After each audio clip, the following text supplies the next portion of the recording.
had filled my UPSC forms. My prelims was in June. January, I'm sitting, there's that famous Ganga Dhaba of JNU, sitting there and sipping tea. And I see my parents coming and they are very excited. They have a small diamond ring in their hand.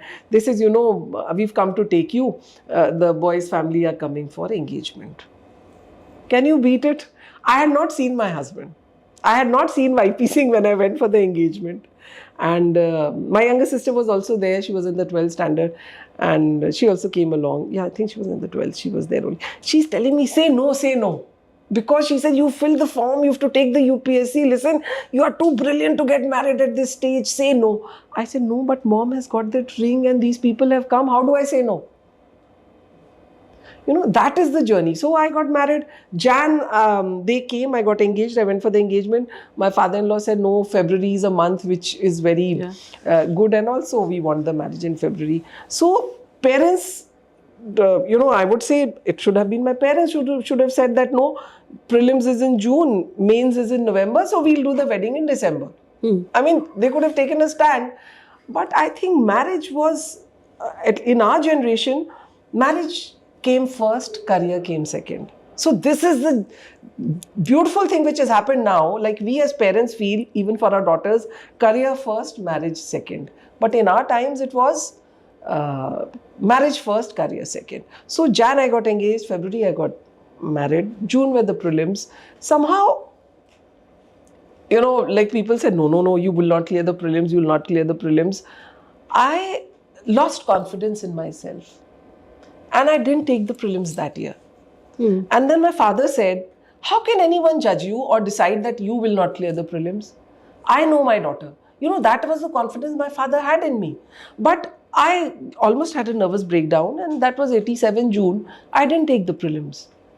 And then I waited for a year, and then my father said, he in fact got angry. He said, you should have confided in me that you became nervous. I said, no. Everybody in my in-laws side said, no, you will not clear the prelims. And like how it is. Nobody wants you to take the civil services. So, but hats off to my father and my mother. She said, look, I educated you. I sent you to Delhi. I sent you to JNU, and now you are saying this. So, 88 again I filled the form and I cleared the prelims. And you will not believe I cleared the prelims every time. So, this is what is, like the fear of failure. That I will not clear the prelims. So, I didn't take the exam in 87. 88, I took the prelims. I cleared the prelims. I cleared the mains in November. I reached the interview in my very first attempt. But again, I'll tell you how life of a woman, the trajectory is, how you navigate. Here I'm taking cleared the prelims. I wanted to go back to JNU to take my exam. And my in-laws said, no, you have to come to Lucknow. How will we tell the society, Samaj kya bolega ki bahu Delhi mein baith ke exam de rahi hai when mains can be taken in Lucknow. So I went to Lucknow. I gave my center for my written exam Lucknow, and I stayed in my in-laws' house and I gave the exam. Here people are coming to Rajinder Nagar for coaching and all that. So forget the coaching. I stayed in my in-laws' house and I went to take the exams, and yet I cleared the mains.